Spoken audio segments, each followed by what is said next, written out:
Minasan, konnichiwa. Nama saya Fevalia Sasa Zahra. Pada kesempatan kali ini, saya akan membahas KDRT yang ada di Jepang. Saya akan menjelaskan apa itu KDRT dan beberapa kasus yang ada di Jepang. Simak ya. KDRT atau kekerasan dalam rumah tangga adalah tindakan yang dilakukan terhadap seseorang, terutama perempuan, yang menyebabkan penderitaan dan kesengsaraan secara fisik, seksual, psikologis, atau penelantaran rumah tangga.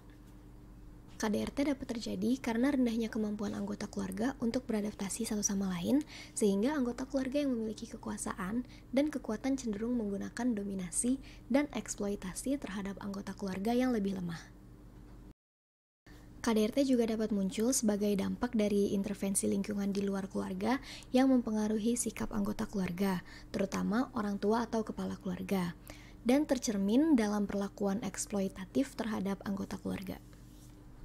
Nah, jadi sekarang saya akan membahas kasus kekerasan dalam rumah tangga yang banyak terjadi di Jepang. KDRT di Jepang mengacu pada tindakan kekerasan fisik, psikologis, seksual, atau ekonomi yang dilakukan oleh salah satu pasangan terhadap yang lain dalam konteks hubungan domestik. Ini bisa terjadi dalam berbagai bentuk, termasuk pukulan, penghinaan verbal, pengendalian ekonomi, isolasi sosial, atau pemerkosaan dalam pernikahan. Survei domestic violence atau kekerasan dalam rumah tangga yang dilakukan oleh kantor kabinet Jepang mencatat sekitar 26% perempuan dan 18% laki-laki mengatakan bahwa mereka pernah dianiaya oleh pasangannya. Kekerasan dalam rumah tangga masih banyak terjadi di Jepang hingga saat ini, dan korbannya terutama terbanyak dihadapi oleh wanita. Dari November hingga Desember 2020, kantor kabinet melakukan survei terhadap 5.000 pria dan wanita berusia di atas 20 tahun untuk memahami situasi kekerasan dalam rumah tangga dan kekerasan seksual yang sebenarnya, dan menerima tanggapan dari 3.438 orang, yaitu sekitar 69%.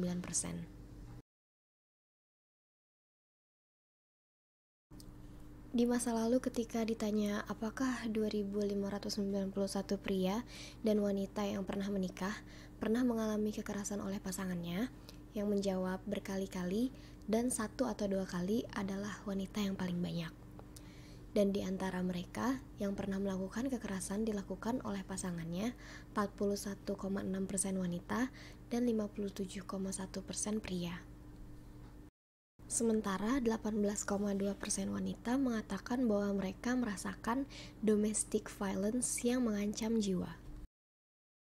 Meskipun sebagian besar korban kekerasan dalam rumah tangga di Jepang adalah perempuan, mereka yang rentan melakukan tindakan kekerasan dalam rumah tangga tidak dapat secara universal diidentifikasi sebagai laki-laki. Penampilan komunitas, status, dan perilaku pelaku terlepas dari jenis kelamin membuat mereka terlihat ramah dan penuh kasih terhadap pasangan dan anggota keluarga mereka. Tindakan kekerasan dalam rumah tangga mereka mungkin terjadi secara pribadi dan tersembunyi dari tampilan publik. Mereka mungkin melakukan kekerasan fisik terhadap pasangan mereka dengan cedera yang mudah disembunyikan, seperti bekas luka yang tidak biasa terlihat karena tertutup pakaian atau cedera yang tidak memerlukan perawatan medis.